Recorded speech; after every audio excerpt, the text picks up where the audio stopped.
Do you want to learn more about the insulin resistance diet because you think you're insulin resistant? Well, you're in the right place. Insulin resistance affects a large proportion of American population and the rest of the world too. So its presence often goes unnoticed and unchecked for a long time.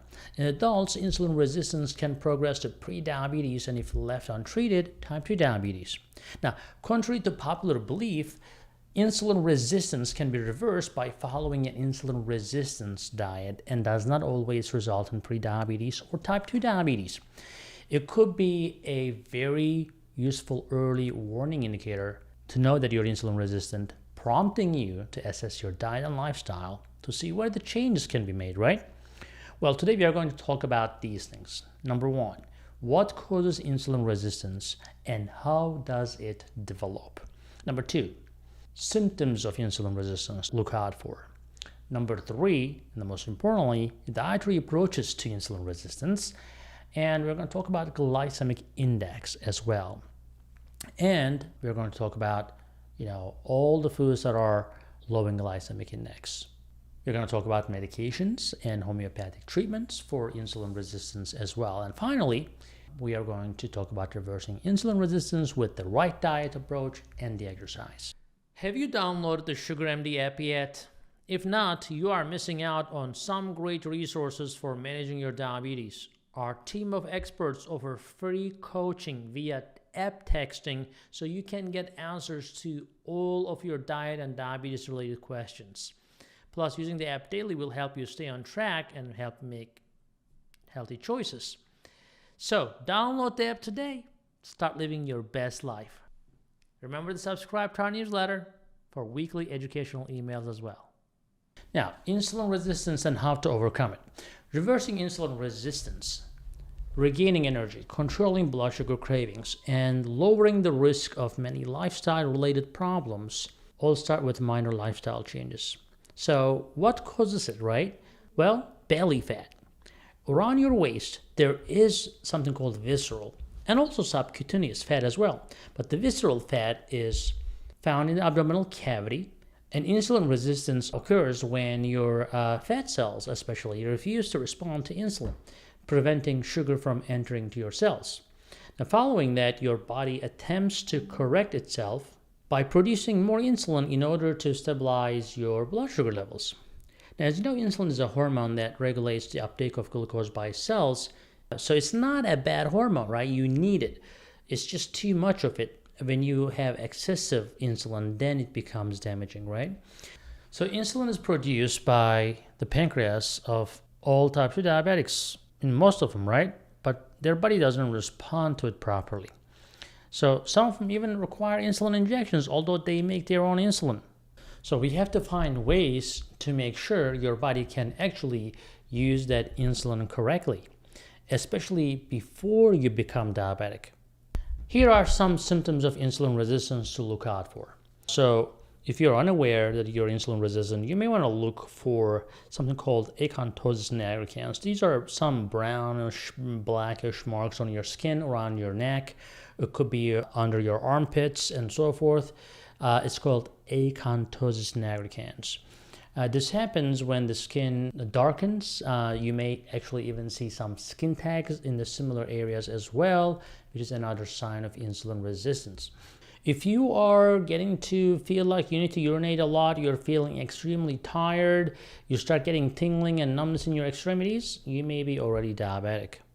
If the pancreas produces enough insulin despite the resistance, most people will have no symptoms except the things that we talked about. And not everybody will have the acanthosis nigricans or the skin tags and so forth. So it is not a bad idea to look at your blood sugar levels when you have a blood work done and see where you are standing.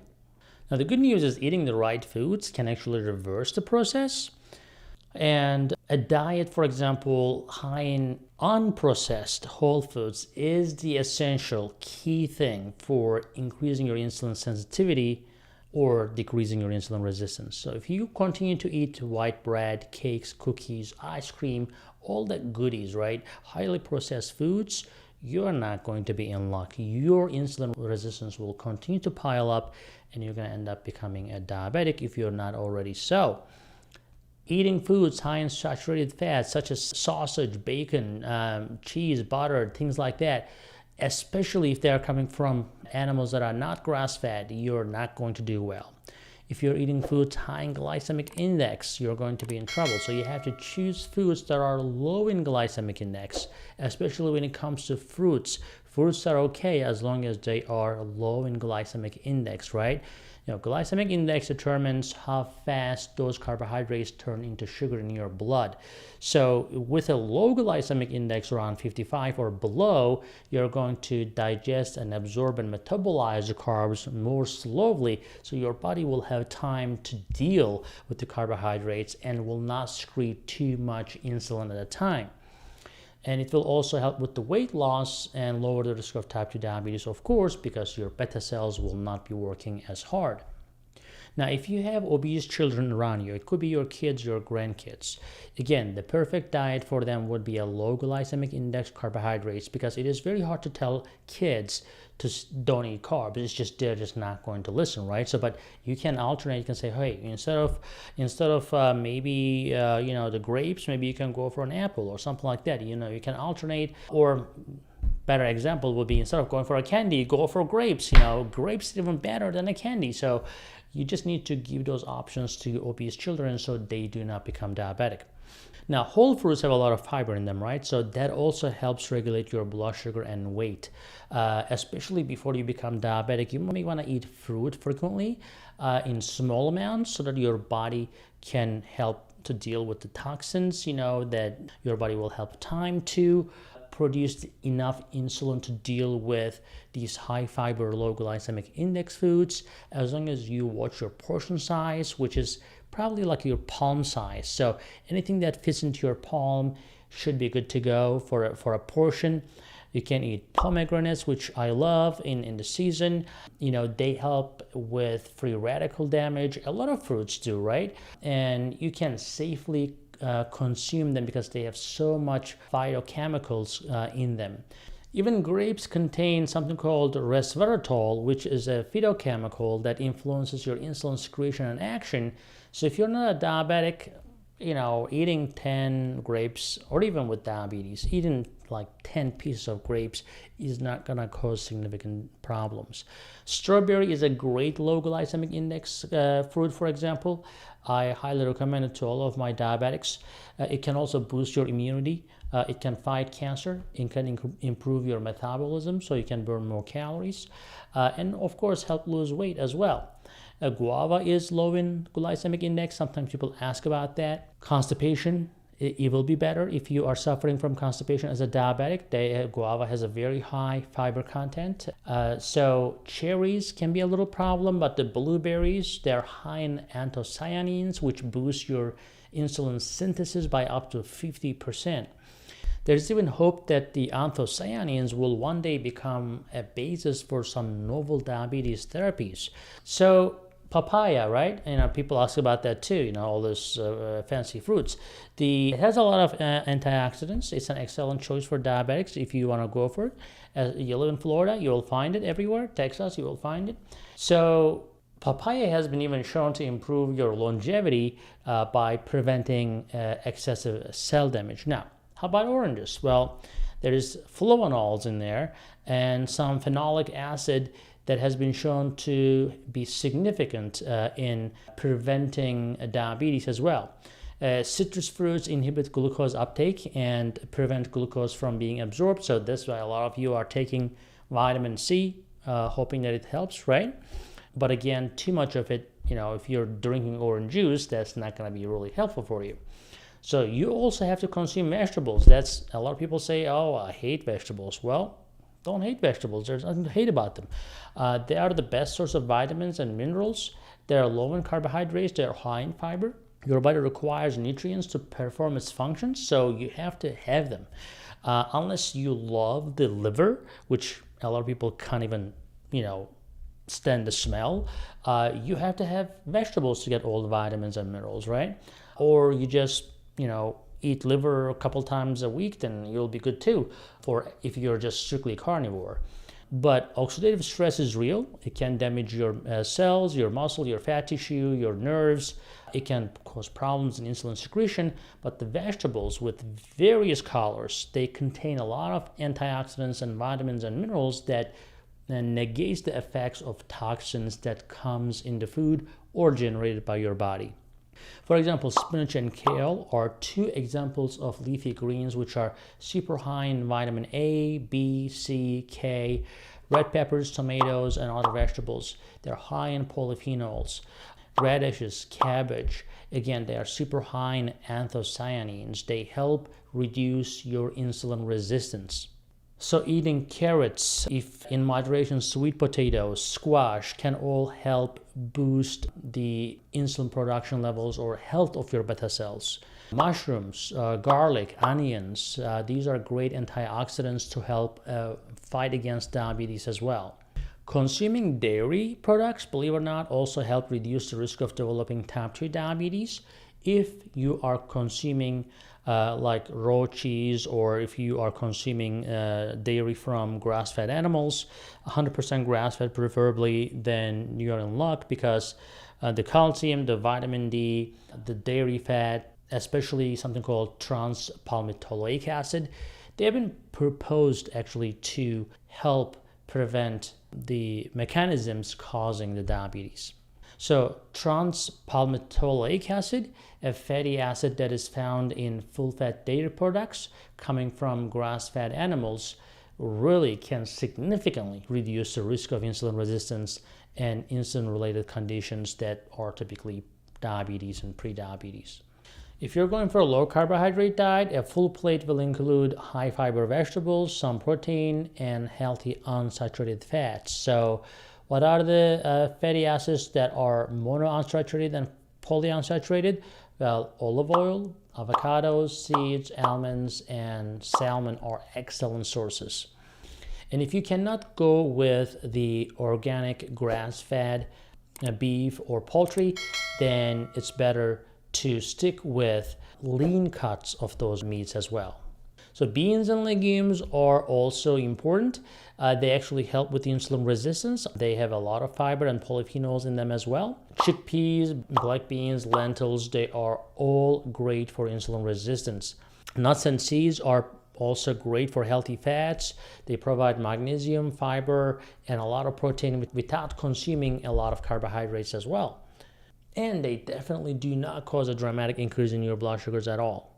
So nuts are a great source for protein and fat that are plant-based, but you want to go for the raw or unsalted options, because sometimes you buy those nuts and they're so processed that there's nothing good left in them.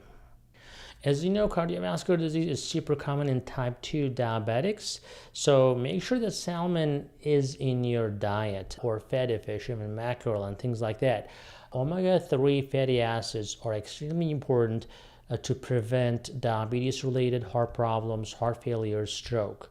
Again, fish that are high in omega-3 content are salmon, mackerel, herring, sardines, and tuna. They're good choices. Now, what about medications? A lot of people will say, you know what, this is too much dieting, just give me the medication. Well, there's two medications that can help you. Metformin or pioglitazone, or Actos in this case. They help with insulin sensitivity, but they also have side effects, right? So if you're looking for a natural alternative, I would say try super berberine, which has dehydroberberine that is 5 times more absorbable than the berberine, along with the concentrated Ceylon cinnamon, which are proven to be effective for insulin-resistant and pre-diabetic patients. Now, how do you test that if you're insulin resistant? Well, let's jump to another topic, because we want to keep you awake here, right? So you can actually test for it. You can basically do a test for insulin levels as a fasting insulin level and a glucose levels, and then you can calculate something called HOMA score, which can give you a good idea of your insulin resistance even before pre-diabetes or diabetes is diagnosed, which is starting at A1C of 5.7. So the higher the HOMA score, the lower your body's sensitivity to insulin. Or if your fasting glucose over 100, or 2-hour glucose after a glucose tolerance test over 140, will suggest pre-diabetes and insulin resistance. And of course, if you are told that you're insulin resistant, then you should try to keep your waist circumference at or below 40 inches for men and 35 inches for women. You have to maintain a regular exercise, as I always tell you, if you really want to reverse insulin resistance in the long term. We have a lot of exercise videos, so just YouTube it, exercise and Sugar MD, workout and Sugar MD. You're going to find videos that will help you tremendously, because a lot of people think that exercise is a big, hefty task, but you can have very small changes in your life and you can have a big impact. So that fat around your waist is a primary contributor of insulin resistance, which we call as the visceral fat, right? These fat cells secrete hormones into bloodstream that cause inflammation, which causes insulin resistance, which eventually leads to diabetes. So as a result, make sure you have a consistent exercise routine and a nutritionally sound insulin resistance diet a priority. Increase the amount of nutrient-dense foods consumed in the first half of the day. Have a very light dinner or no dinner if you really want to beat that insulin resistance. If you're having a low glycemic index carbs and a lot of healthy fats and some protein, you're going to have a balanced diet with some exercise. Before you know it, insulin resistance will be gone. Again, you have to have fruits, vegetables, nuts, seeds, high fiber foods, dairy products with 100% grass-fed animals, and healthy fats like olive oil and so forth. Even 5% reduction in your total body weight will help dramatically to improve your insulin resistance. So don't think that you have to lose like 50 pounds or 100 pounds to get rid of the insulin resistance. You may be able to do so by just losing 5 to 10% of your body weight. And the best way to do it is intermittent fasting, having a high-fat, low-carb meals, and again, eating once a day if you can. That's your best way to go. And if you're going to choose a meal to eat, I would say eat early in the day and skip the meals in the later part of the day, and always stay hydrated. And make sure that majority of your meals are plant-based and they're high in fiber. You have to always avoid simple carbs, no matter how quickly accessible they are. You rather fast than touching those carbs, right? So don't do that. And if you, by mistake, eat something like that, you just have to get up and move and burn that off. Even simple things like going for a walk after eating or taking the stairs instead of elevator, they can make a lot of difference. I see when I go to work, I'm the only one taking the stairs, and I see all those overweight workers, they just don't. I mean, like, okay, well, don't complain because you're not taking the stairs, right? So again, people want to have shortcuts, so there's nothing called shortcut in life. You really want to achieve something, you have to take the long way sometimes to get to where you want to go, to be able to achieve what you want to achieve. So I hope you all the success and best of luck, and thank you for watching. Please subscribe, like, and leave a comment, and I will see you in the next video. Hey guys, I hope you're enjoying this channel so far, and I hope you subscribed already. If you didn't, do it. And if you did, watch this video right there. I think that will help you too.